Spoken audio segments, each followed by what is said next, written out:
हमारा सब्जेक्ट है workshop technology 1 और हमने शुरू की हुई है वेल्डिंग। वेल्डिंग में अदर वेल्डिंग प्रोसेस में हम पढ़ रहे थे डिफेक्ट्स के बारे में, हम पढ़ रहे थे वेल्डिंग डिफेक्ट्स के बारे में कि वेल्डिंग डिफेक्ट्स कौन कौन से होते हैं। तो अभी तक हम 8 वेल्डिंग डिफेक्ट्स के बारे में बात कर चुके हैं।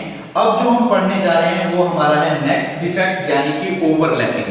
ओवरलैपिंग क्या होता है? ओवरलैपिंग क्या चीज है कि जब भी हम वेल्डिंग करते हैं तो वेल्डिंग के दौरान क्या होता है कि कई बार जो हमारी मोल्टन मेटल होती है वो ओवर आ जाती है, ठीक है, ओवर हो जाती है हमारी बेस मेटल के ऊपर।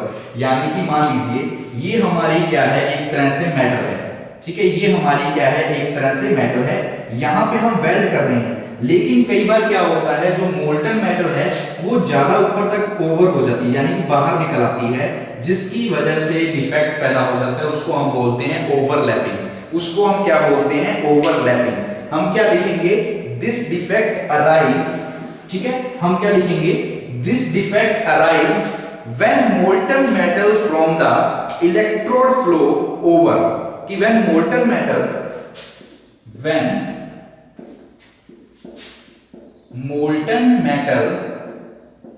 ठीक है, मोल्टन मेटल क्या होती है? फ्लो कर जाती है। Molten metal from the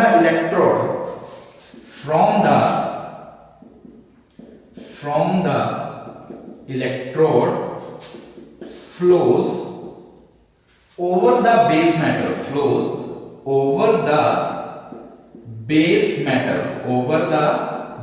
metal, कि जो हमारी बेस मेटल है उस मेटल के ऊपर क्या हो जाती है? फ्लो करने लगती है मोल्टन मेटल, ठीक है, फ्लो हो जाती है ऊपर, ठीक है, base metal of the surface. चाहे हम बोल सकते हैं कि मेटल के सरफेस पे जब हम क्या कर रहे हैं? वेल्डिंग कर रहे हैं, तो वेल्डिंग के दौरान जो हमारी मोल्टन मेटल होती है वो इलेक्ट्रोड में से निकलकर हमारी जो बेस मेटल होता है, मटेरियल जो बेस मेटल का सरफेस होता है उसके सरफेस पे ऊपर ओवर हो जाती है, यानी कि ऊपर आ जाती है, जिसकी वजह से डिफेक्ट पैदा हो जाता है। उस डिफेक्ट को हम क्या बोल देते हैं? ओवरलैपिंग। उस डिफेक्ट को हम क्या बोल देते हैं? ओवरलैपिंग। काजेस की किन कारणों से होता है ओवरलैपिंग? तो ओवरलैपिंग होने का कारण क्या है? स्लो आर्क ट्रेवल, की जो ट्रेवल स्पीड है, आर्क ट्रेवल स्पीड स्लो, जो हमारी आर्क की ट्रेवलिंग की स्पीड है वो क्या है? कम है। अगर स्पीड कम होगी तो उसकी वजह से क्या होगा? ओवरलैपिंग होगा। इम्प्रॉपर ज्वाइंट, कि जो हमारा ज्वाइंट है जिसको हम जोड़ रहे हैं वो अगर इम्प्रॉपर है, इम्प्रॉपर ज्वाइंट, तो उसकी वजह से भी क्या होगा? लोअर आर्क करंट, कि अगर हमारा करंट भी लो है तो उसकी वजह से भी क्या होगी? ओवरलैपिंग होगी। तो उसकी वजह से भी क्या होगी? ओवरलैपिंग होगी। तो ये है रेमेडीज। ओवरलैपिंग से हम अपने वर्कपीस को बचा कैसे सकते हैं? आर्क की स्पीड क्या है? लो है, हम मेंटेन कर देंगे आर्क की स्पीड को। हम क्या करेंगे? मेंटेन आर्क स्पीड, तो हम उसको बचा लेंगे, ठीक है, यानी कि ओवरलैपिंग होने से हमारे वर्कपीस को बचा लेंगे। इम्प्रॉपर ज्वाइंट, हम ज्वाइंट को प्रॉपर ज्वाइंट बनाएंगे, यानी कि हम प्रॉपर ज्वाइंट का यूज करेंगे वेल्डिंग करने के लिए, ठीक है। मेंटेन प्रॉपर आर्क, और आर्क को भी मेंटेन करेंगे, तो हम क्या करेंगे रेमेडीज के अंदर? प्रॉपर आर्क, ठीक है, प्रॉपर आर्क ट्रेवल स्पीड, जहां सिंपल लिख सकते हैं मेंटेन आर्क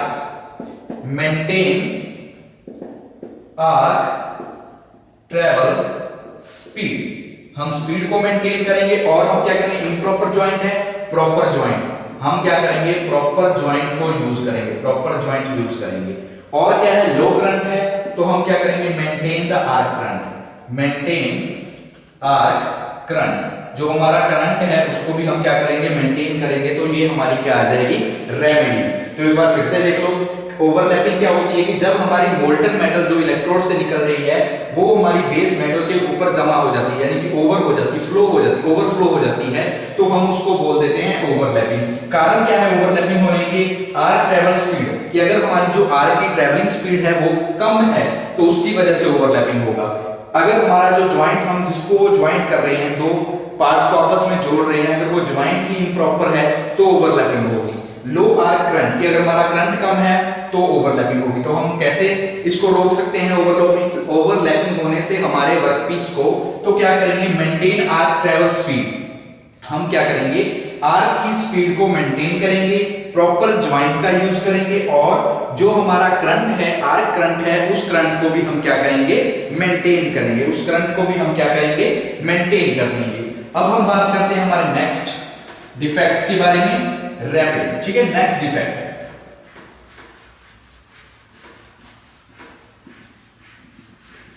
ठीक है, अभी तक हम पढ़ रहे हैं वेल्डिंग डिफेक्ट्स के बारे में। अभी तक हमने नॉन वेल्डिंग डिफेक्ट्स के बारे में पढ़ा, 9 वेल्डिंग डिफेक्ट्स पढ़ चुके हैं। अब है नेक्स्ट हमारा डिफेक्ट यानी कि 10 नंबर। ये कौन सा है, रैपिंग, WARPING, रैपिंग। ठीक है, वेल्डिंग डिफेक्ट। ये क्या होता है, ये क्या चीज है कि this defect arise when weldment changing from its intended position, कि हमारी क्या है, जो वेल्डिंग है, जो हमारा वेल्डिंग जॉइंट है, जब वो अपनी इनिशियल पोजीशन, मतलब जो उसकी इंटेंडेड पोजीशन है, उस पोजीशन को चेंज कर देता है। ठीक है, changing from its intended position to some other after cooling, यानी कि कूलिंग होने के बाद हमारा जो वेल्डिंग जॉइंट है वो अपनी पोजीशन को चेंज कर देता है, उसको बोल देते हैं रैपिंग। उसको हम क्या बोलेंगे, रैपिंग। व्हेन क्या लिखेंगे, व्हेन वेल्डमेंट चेंजिंग, ठीक है, चेंजिंग क्या कर देता है, चेंजिंग करता है। वेल्डमेंट चेंजिंग फ्रॉम इट्स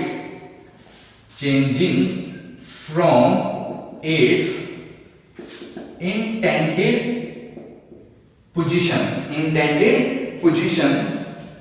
ठीक है, intended position to some other after cooling, कि कूलिंग के बाद, कि हमने क्या किया, ज्वाइंट तैयार कर लिया, लेकिन ज्वाइंट करने के बाद जब हम उसको कूल कर रहे हैं, यानी कि कूलिंग कर रहे हैं, तो कूलिंग होने के बाद वो अपनी पोजीशन, जो उसकी इंटेंडेड पोजीशन है, उस पोजीशन से वो किसी और पोजीशन में क्या कर लेता है, चेंज हो जाता है। हमारा ज्वाइंट, जो वेल्डिंग ज्वाइंट है, वो चेंज हो जाता है, तो उसको हम बोल देते हैं रैपिंग। उसको हम क्या बोलेंगे, रैपिंग। कि when weldment changing from its intended position to some other, position क्या हो जाती है, चेंज हो जाती है आफ्टर कूलिंग के बाद, तो उसको हम बोलते हैं रैपिंग। अब हम बात करते हैं काजेस की, कि किस वजह से होती है। ठीक है, अब हम बात करते हैं काजेस की, कि किस वजह से हो रही है। तो डिफेक्ट क्लैंपिंग ऑफ वर्कपीस, क्या है, डिफेक्ट क्लैंपिंग ऑफ वर्कपीस, कि अगर हमने हमारे वर्कपीस को अच्छी तरह से क्लैंप नहीं किया, तो उसकी वजह से भी क्या होगी, रैपिंग, यानी कि उसकी वजह से भी हमें क्या आएगा, डिफेक्ट्स आ जाएगा हमारे वर्कपीस के अंदर, हमारे ज्वाइंट के अंदर। उसके बाद लो आर्क, ठीक है, ये मोस्टली है सब में, आर्क ट्रेवल स्पीड स्लो, कि हमारे आर्क की जो ट्रेवलिंग स्पीड है वो अगर कम है तो क्या होगा, रैपिंग, तो क्या होगा, रैपिंग होगा। ठीक है, पुअर प्रिपरेशन ऑफ वर्कपीस, कि अगर हमने, ठीक है, पुअर प्रिपरेशन, कि हमने जो वर्कपीस यूज करना है, अगर हमने उस वर्कपीस को ही प्रॉपर्ली तैयार नहीं किया, यानी कि प्रॉपर्ली उसको साफ नहीं किया, प्रॉपर्ली उस पे जो भी ऑयल्स वगैरह लगाया उसको रिमूव नहीं किया, तो जो ज्वाइंट बनेगा उसके अंदर क्या आएगा, डिफेक्ट्स पैदा हो जाएगा, और वो क्या होगा, रैपिंग। ठीक है, पुअर प्रिपरेशन ऑफ वर्कपीस, ठीक है। तो ये तो है कुछ कारण, जिन कारणों की वजह से क्या होती है, रैपिंग यानी कि डिफेक्ट्स आते हैं। अब हम बात करते हैं रेमेडीज की। हमने क्या लिखा है, डिफेक्ट क्लैंपिंग ऑफ वर्कपीस, कि अगर हम अपने वर्कपीस की क्लैंपिंग अच्छी तरह से नहीं कर पा रहे, यानी कि क्लैंपिंग में ही अगर डिफेक्ट है, तो उसकी वजह से क्या होगा, रैपिंग होगा। तो रेमेडीज में हम क्या लिखेंगे, clamp the workpiece properly, clamp the workpiece properly, ठीक है। प्रॉपर्ली हम क्या करेंगे, वर्कपीस को अच्छी तरह से क्लैंप करेंगे, ठीक है। डिफेक्ट क्लैंपिंग है, यानी कि जो हमारा डिफेक्ट क्लैंपिंग पीस है हम उसको रिमूव कर देंगे। अच्छी तरह से प्रॉपर्ली हम क्या करेंगे, क्लैंप करेंगे अपनी वर्कपीस को। आर्क ट्रेवल स्पीड स्लो थी, हम क्या करेंगे, मेंटेन आर्क ट्रेवल स्पीड को हम क्या करेंगे, मेंटेन करेंगे। उसके बाद क्या है, पुअर प्रिपरेशन ऑफ वर्कपीस, कि अगर हमारे वर्कपीस की प्रिपरेशन ही पुअर है तो उसकी वजह से भी रैपिंग होगी। तो हम क्या करेंगे, क्लियर ज्वाइंट एज, कि जो भी हमारे एज हैं, जो भी हम वर्कपीस है, जिस वर्कपीस को वेल्ड करना चाहते हैं, clear joint edge before welding. Welding करने से पहले हम क्या करेंगे, अपने ज्वाइंट्स को, जिस ज्वाइंट्स को, यानी कि जो एज ज्वाइंट्स हैं, एज के ज्वाइंट्स हैं, उनको क्या करेंगे, क्लियर करेंगे। तो ये है रैपिंग। ठीक है, एक बार फिर से देख लो कि when weldment changing from its intended position to some other, कि जब हमारा कोई वेल्डमेंट है वो अपनी पोजीशन चेंज कर देता है आफ्टर कूलिंग, कूलिंग के बाद चेंज कर देता है, तो उसके अंदर डिफेक्ट आ जाता है, उसको बोलते हैं रैपिंग। कारण क्या है, डिफेक्ट क्लैंपिंग ऑफ वर्कपीस, कि अगर हमने वर्कपीस को अच्छी तरह से क्लैंप नहीं किया तो उसकी वजह से रैपिंग होगा। आर्क स्पीड अगर हमारी स्लो है तो रैपिंग होगा। पुअर प्रिपरेशन ऑफ वर्कपीस है तो उसकी वजह से क्या होगा, रैपिंग होगा। रेमेडीज में क्या आ जाएगा, क्लैंप द वर्कपीस प्रॉपर्ली। हम क्या करेंगे, हमारे वर्कपीस को प्रॉपर्ली क्लैंप करेंगे, जो हमारी आर्क की स्पीड है उसको मेंटेन करके रखेंगे, और clear joint edge before welding, कि वेल्डिंग करने से पहले जो भी हमारे जॉइंट के एज वगैरह हैं, उन एजेस को क्या करेंगे, हम क्लियर करेंगे, उन एजेस को हम क्या करेंगे, क्लियर करेंगे। ठीक है, तो ये हुआ हमारा रैपिंग, यानी कि ये हम अभी तक हमने पढ़े हैं वेल्डिंग डिफेक्ट्स। ठीक है, ठीक है, एक बार फिर से देख लो, ये हमने बात की है पूरी वेल्डिंग डिफेक्ट्स के बारे में।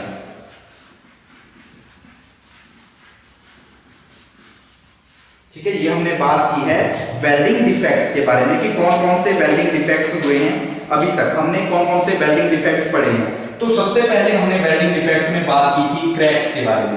सबसे पहले हमने बात की वेल्डिंग डिफेक्ट में क्रैक्स के बारे में। क्रैक भी आगे काफी तरह के थे, micro crack, macro crack, fissure crack. ठीक है, उसके बाद हमने बात की अंडरकटिंग के बारे में, हमने बात की अंडरकटिंग। ठीक है, फिर हमने बात की थी ब्लो होल्स की, ब्लो होल्स। फिर हमने बात की थी लैक ऑफ फ्यूजन की, लैक ऑफ फ्यूजन। ठीक है, उसके बाद हमने बात की थी, लैक ऑफ फ्यूजन की बात की थी। फिर हमने बात की थी इंक्लूजन और डिस्टॉर्शन की, इंक्लूजन। ठीक है, और बात की थी डिस्टॉर्शन। ठीक है, डिस्टॉर्शन की। ठीक है, डिस्टॉर्शन। और हमने बात की थी डिस्टॉर्शन के बाद स्पैटर की, पुअर अपीयरेंस की, स्पैटर। और हमने बात की थी पुअर अपीयरेंस। ठीक है, और हमने इसमें बात की थी पुअर अपीयरेंस के बाद, और हमने बात की ओवरलैपिंग की। ठीक है, ये कितने हो गए? ठीक है, 6, 7, 8 और ये है 9, ओवरलैपिंग की। और हमने बात की रैपिंग की। ठीक है, रैपिंग। और हमने बात की थी रैपिंग की। तो ये हमारे थे 10, क्या थे 10 डिफेक्ट्स। किसके डिफेक्ट्स? वेल्डिंग के डिफेक्ट्स। कि क्रैक्स क्या होते हैं, सबसे पहले हमने क्रैक के बारे में पढ़ा। क्रैक के आगे 3 प्रकार के होते थे, माइक्रो क्रैक, मैक्रो क्रैक और फ्यूजर होता था। फिर हमने बात की अंडरकटिंग क्रैक डिफेक्ट्स के बारे में, ब्लो होल डिफेक्ट्स के बारे में, लैक ऑफ फ्यूजन डिफेक्ट क्या होता है, इंक्लूजन क्या होता है, डिस्टॉर्शन डिफेक्ट के बारे में, स्पैटर के बारे में, पुअर अपीयरेंस, ओवरलैपिंग और रैपिंग। ये हमारे सारे क्या हैं, ये जो हमारे 10 हमने पढ़े हैं, ये हमारे डिफेक्ट्स जो कब आते हैं वेल्डिंग के अंदर, जब हम वेल्डिंग ऑपरेशन को परफॉर्म करते हैं। जब हम वेल्डिंग करते हैं तो उस दौरान डिफेक्ट्स पैदा हो जाते हैं हमारे जॉइंट के अंदर। तो ये हैं वेल्डिंग डिफेक्ट्स। अब हम बात करते हैं इंस्पेक्शन और टेस्टिंग ऑफ वेल्डिंग जॉइंट की। अब हम बात करते हैं inspection and testing of welding joint. ठीक है, हमारा नेक्स्ट टॉपिक है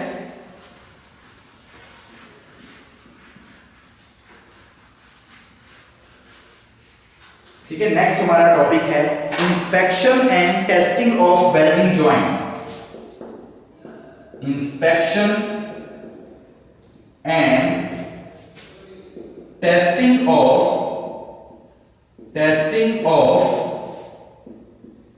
welding joint.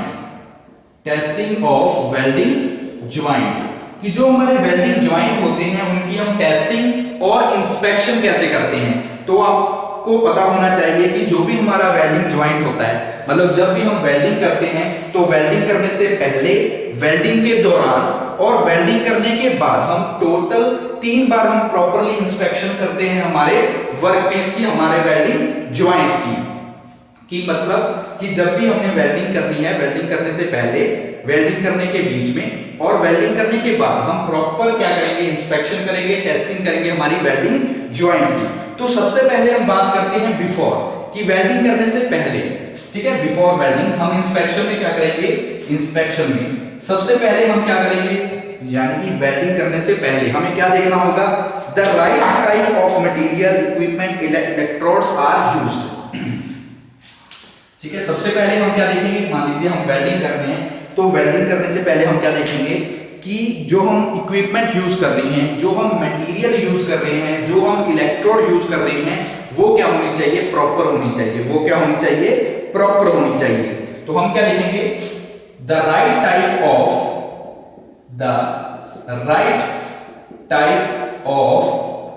Materials, equipments and electrodes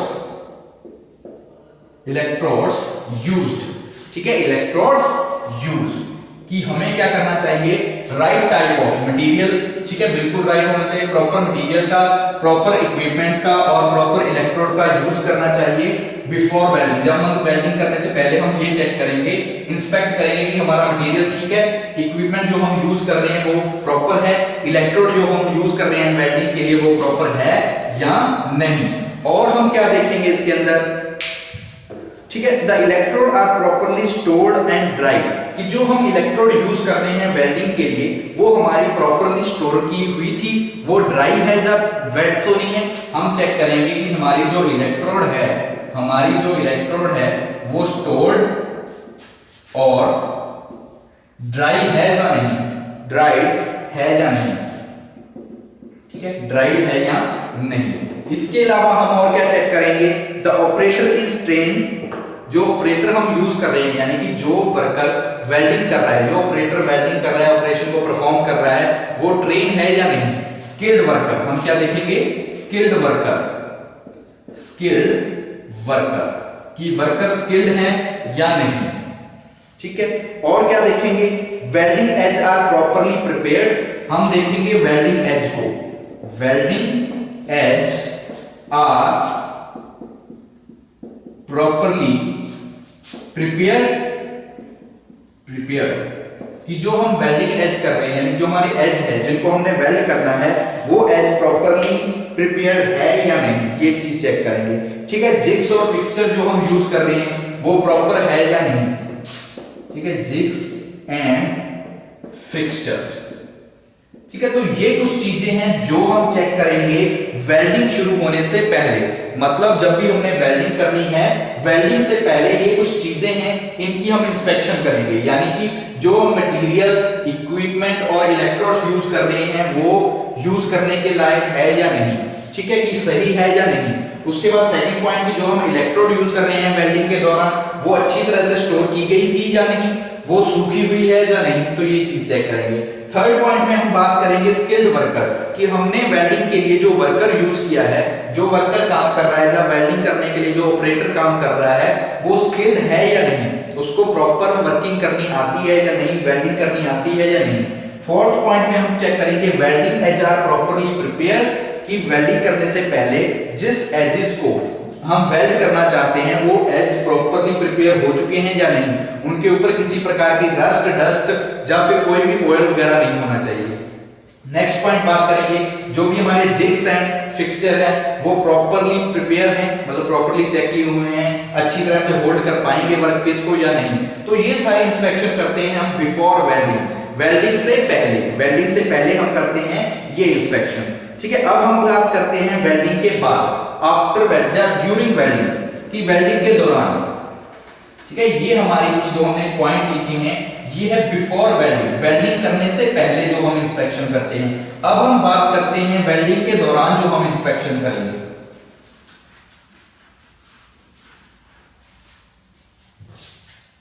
ठीक है, ड्यूरिंग वेल्डिंग। वो था बिफोर वेल्डिंग, ये है ड्यूरिंग वेल्डिंग, कि जब हम वेल्डिंग कर रहे हैं तो उस दौरान जो हम इंस्पेक्शन करेंगे वो किस तरह से करेंगे। The welding current end voltage, हम चेक करेंगे करंट और वोल्टेज को, current end voltage, current end voltage को हम क्या करेंगे, वोल्टेज और करंट को चेक करेंगे कि प्रॉपर करंट है, वोल्टेज हमारी ठीक है या नहीं। उसके बाद हम जो लेंथ है आर्क की लेंथ को चेक करेंगे, length of arc, length of arc कि ज्यादा लॉन्ग तो नहीं है या शॉर्ट तो नहीं है, हम आर्क की लेंथ को चेक करेंगे। और हम चेक करेंगे speed of arc travel, speed of arc travel, कि जो हमारी ट्रेवल करने की स्पीड है, आर्क की ट्रेवल करने की स्पीड है वो प्रॉपर है या नहीं। ठीक है, angle of electrode, angle of electrode कि जो हम इलेक्ट्रोड यूज कर रहे हैं वो प्रॉपर एंगल पे है या नहीं। ठीक है, इसके अलावा हम क्या चेक करेंगे, ठीक है, कि वो प्रॉपरली बर्न हो रही है या नहीं। तो ये कुछ पॉइंट है जो हम यूज करते हैं ड्यूरिंग वेल्डिंग। ठीक है, ये इंस्पेक्शन हम कब करते हैं, जब हमारी वेल्डिंग प्रक्रिया चल रही होती है, कि हमारा जो वेल्डिंग का करंट और वोल्टेज है वेल्डिंग की वो प्रॉपर है या नहीं, ये हम चेक करते हैं जब हम वेल्डिंग कर रहे होते हैं। लेंथ ऑफ आर्क कि जो हमारी लेंथ है आर्क की वो प्रॉपर है या नहीं। उसके बाद स्पीड ऑफ आर्क ट्रेवल कि जो हम स्पीड यूज कर रहे हैं आर्क को ट्रेवल करवाने के लिए, कि वो ज्यादा स्लो तो नहीं है, वो ज्यादा हाई तो नहीं है, प्रॉपर स्पीड का हमने यूज करना है, तो ये चीज चेक करते हैं। एंगल ऑफ इलेक्ट्रोड कि जो हम इलेक्ट्रोड यूज कर रहे हैं वो किस एंगल पे काम कर रही है, तो ये सारी चीजें हम चेक करते हैं ड्यूरिंग वेल्डिंग। पहले जो हमने बात की वो थी इंस्पेक्शन बिफोर वेल्डिंग, ये हमने बात की है ड्यूरिंग वेल्डिंग की जब हम वेल्ड कर चुके होते हैं। ठीक है, उसके बाद आफ्टर कंप्लीट जब हमारी वेल्डिंग यानी कि पूरी होगी, हमारा जो वेल्डिंग ऑपरेशन है जब पूरा हो जाता है, उसके बाद हम कंप्लीट इंस्पेक्शन करते हैं हमारे वेल्डिंग जॉइंट की। हम क्या करते हैं, कंप्लीट इंस्पेक्शन करते हैं हमारे वेल्डिंग जॉइंट की, कि जो जॉइंट हमने बनाया है वो प्रॉपर बना है या नहीं, ठीक है, वो मजबूत है या नहीं। तो ये हम करते हैं आफ्टर कंप्लीशन ऑफ हमारा जो वेल्डिंग की ऑपरेशन है, कि वेल्डिंग का ऑपरेशन हमारा जब कंप्लीट हो जाएगा तब हम उसके अंदर एक्सटर्नल और इंटरनल डिफेक्ट्स की इंस्पेक्शन करते हैं, कि हमारे वेल्डिंग जॉइंट के अंदर कोई इंटरनल डिफेक्ट्स तो नहीं है, कोई एक्सटर्नल डिफेक्ट्स तो नहीं है। वो हम करते हैं वेल्डिंग कंप्लीट होने के बाद, वो हम करते हैं वेल्डिंग कंप्लीट होने के बाद। ठीक है, तो ये तो हमने बात कर ली इंस्पेक्शन की। अभी क्या है, कुछ मेथड होते हैं, ठीक है, टेस्टिंग के कुछ मेथड होते हैं। टेस्ट हम कैसे करते हैं, तो टेस्टिंग हम करते हैं दो तरीके से। Testing of welding, testing of welding, जो हम टेस्टिंग ऑफ वेल्डिंग करते हैं ये हम करते हैं दो तरीके से। एक होती है डिस्ट्रक्टिव टेस्ट, दूसरा होता है नॉन डिस्ट्रक्टिव टेस्ट। जो हम टेस्टिंग करते हैं वेल्डिंग जॉइंट की वो हम करते हैं दो तरीकों से। एक होती है नॉन डिस्ट्रक्टिव टेस्ट, एक होता है नॉन डिस्ट्रक्टिव टेस्ट। ठीक है, नॉन डिस्ट्रक्टिव टेस्ट, दूसरा होता है डिस्ट्रक्टिव टेस्ट। ठीक है, दो तरह से हमारे टेस्ट होते हैं वेल्डिंग के। एक होता है नॉन डिस्ट्रक्टिव टेस्ट और दूसरा जो होता है वो होता है डिस्ट्रक्टिव टेस्ट। ठीक है, तो पहले हम बात करते हैं नॉन डिस्ट्रक्टिव टेस्ट की, कि नॉन डिस्ट्रक्टिव टेस्ट क्या है। ठीक है, नॉन डिस्ट्रक्टिव टेस्ट क्या होता है। ठीक है, कि non destructive test are those where the usefulness of test piece is not reduced। यानी कि एक ऐसा टेस्ट, नॉन डिस्ट्रक्टिव टेस्ट ऐसा टेस्ट होता है जिस टेस्ट में हम हमारे वर्क पीस की जो यूजफुलनेस है, यानी कि जिस काम के लिए हम उसका यूज करना चाहते हैं उसको कोई इफेक्ट नहीं करते, यानी उसको बिल्कुल रिड्यूस नहीं करते। मान लीजिए हमारे पास वर्क पीस है, वो उसके अंदर जो भी क्वालिटीज है, जो भी उसकी विशेषताएं मतलब वैसी रहेगी, हम उसको किसी भी प्रकार से डिस्टर्ब नहीं करते। ठीक है, उसकी परफॉर्मेंस पे कोई भी किसी प्रकार का कुछ असर नहीं होगा, तो वो नॉन डिस्ट्रक्टिव टेस्ट हो जाते हैं। कि the usefulness of the test piece is not reduced, कि जो हमारे टेस्ट पीस की यूजफुलनेस है हम उसको बिल्कुल रिड्यूस नहीं करते, उस टेस्ट को बोल देते हैं नॉन डिस्ट्रक्टिव टेस्ट। यानी कि हम किसी भी प्रकार का इफेक्ट हमारे वर्क पीस पे, हमारे टेस्ट पीस पे नहीं डालते। ठीक है, तो इसके लिए हम क्या करते हैं, टेस्ट होते हैं नॉन डिस्ट्रक्टिव टेस्ट उस तरह, जैसे कि सबसे पहले होता है विजुअल चेक। सबसे पहले होता है विजुअल चेक। विजुअल चेक यानी कि हम विजुअली देखेंगे। विजुअल चेक पहला जो टेस्ट होता है वो होता है विजुअल चेक। ठीक है, ये हम टेस्ट होते हैं कुछ, उनके बारे में देख लेते हैं। विजुअल चेक होता है, मैग्नेटिक टेस्टिंग होती है, ठीक है, मैग्नेटिक टेस्ट यानी कि मैग्नेट की सहायता से मैग्नेटिक टेस्ट, ठीक है, और होता है हमारा एक्सरे मेथड, ठीक है, ये एक्सरे टेस्ट होता है, एक्सरे मेथड, ठीक है, एक्सरे मेथड। नंबर 4 और कौन से टेस्ट होते हैं? हाइड्रोलिक टेस्ट, स्टेथोस्कोप टेस्ट, ठीक है, हाइड्रोलिक, ठीक है, hydraulic test, hydraulic test, stethoscope, ठीक है, स्टेथोस्कोप टेस्ट, स्टेथोस्कोप टेस्ट। उसके बाद होता है 6 नंबर पे हमारे पास आता है एयर प्रेशर टेस्ट और ultrasonic test. Air pressure test और हमारे पास होता है अल्ट्रासोनिक टेस्ट। तो ये हमारे कुछ कॉमन टेस्ट हैं जो हम पढ़ते हैं नॉन डिस्ट्रक्टिव टेस्ट के अंदर, ठीक है। आपको बताया कि टेस्टिंग ऑफ वेल्डिंग करने के 2 मेथड होते हैं, 2 टेस्ट हम यूज करते हैं, एक होता है नॉन डिस्ट्रक्टिव टेस्ट, दूसरा होता है destructive test. Non destructive test में आ जाएंगे visual check, magnetic test, x-ray method, hydraulic test, stethoscope, air pressure test और अल्ट्रासोनिक टेस्ट। इन टेस्ट की सहायता से हम क्या कर पाएंगे, हमारे जॉइंट को, हमारे वेल्डिंग को टेस्ट कर पाएंगे कि वो प्रॉपर्ली वर्किंग में है या नहीं, ठीक है, प्रॉपर्ली वर्किंग में है या नहीं। तो ये तो हमने बात की नॉन डिस्ट्रक्टिव टेस्ट के बारे में, ठीक है, नॉन डिस्ट्रक्टिव टेस्ट के बारे में, जो कि हमारे वर्कपीस की, टेस्ट पीस की यूजफुलनेस को बिल्कुल भी रिड्यूस नहीं करते, वो टेस्ट होता है नॉन डिस्ट्रक्टिव टेस्ट। और visual check, magnetic test, x-ray method, hydraulic test, stethoscope, air pressure और अल्ट्रासोनिक, ये है इसके टेस्ट के टाइप्स, ठीक है। अब हम बात करते हैं हमारे डिस्ट्रक्टिव टेस्ट के बारे में, ठीक है, डिस्ट्रक्टिव टेस्ट के बारे में, ठीक है। सेकंड हमारा है डिस्ट्रक्टिव टेस्ट, डिस्ट्रक्टिव टेस्ट। तो डिस्ट्रक्टिव टेस्ट क्या होता है? डिस्ट्रक्टिव टेस्ट क्या होता है? When the test specimen is tested to destruction for reaching the inside of the weld, कि हमने जो वेल्ड किया है, हमने जो जॉइंट तैयार किया है, उसको चेक करने के लिए उसके इनसाइड तक डिस्ट्रक्शन कर रहा है, उसको बोलते हैं डिस्ट्रक्टिव टेस्ट। उसको क्या बोलते हैं? Destructive test. तो डिस्ट्रक्टिव टेस्ट भी 3 तरह का होता है, इंपैक्ट टेस्ट, इंपैक्ट टेस्ट, ठीक है। इस टेस्ट के दौरान क्या हमारे वर्कपीस पे, टेस्ट पीस पे कुछ ना कुछ असर, इफेक्ट जरूर पड़ेगा, ठीक है, डिस्ट्रक्ट होगा। Impact test, tensile test, tensile test, और तीसरा होता है shear strength test, shear strength test, ठीक है। तो ये हमारे 3 प्रकार के टेस्ट होते हैं डिस्ट्रक्टिव टेस्ट के अंदर, ठीक है, डिस्ट्रक्टिव टेस्ट के अंदर। तो हमने बात की थी इंस्पेक्शन, हमने टॉपिक शुरू किया था inspection and testing of welding joint का, हमने टॉपिक शुरू किया था inspection and testing of welding joints, जिसमें हमने सबसे पहले इंस्पेक्शन पढ़ी कि वेल्डिंग करने से पहले, वेल्डिंग के दौरान और वेल्डिंग के बाद हम इंस्पेक्शन करते हैं। उसके बाद हमने बात की टेस्टिंग की, वेल्डिंग जॉइंट की टेस्टिंग कैसे करते हैं। तो 2 तरीकों से टेस्टिंग करते हैं, एक नॉन डिस्ट्रक्टिव टेस्ट होता है, एक होता है destructive test. Non destructive test में काफी तरह के टेस्ट आ जाएंगे, जैसे आगे फर्दर होते हैं कि visual check test, x-ray, magnetic test, ठीक है। और डिस्ट्रक्टिव में भी 3 तरह के होते हैं, इंपैक्ट, टेंसाइल और शियर स्ट्रेंथ टेस्ट, ठीक है। आज के लेक्चर के लिए इतना काफी।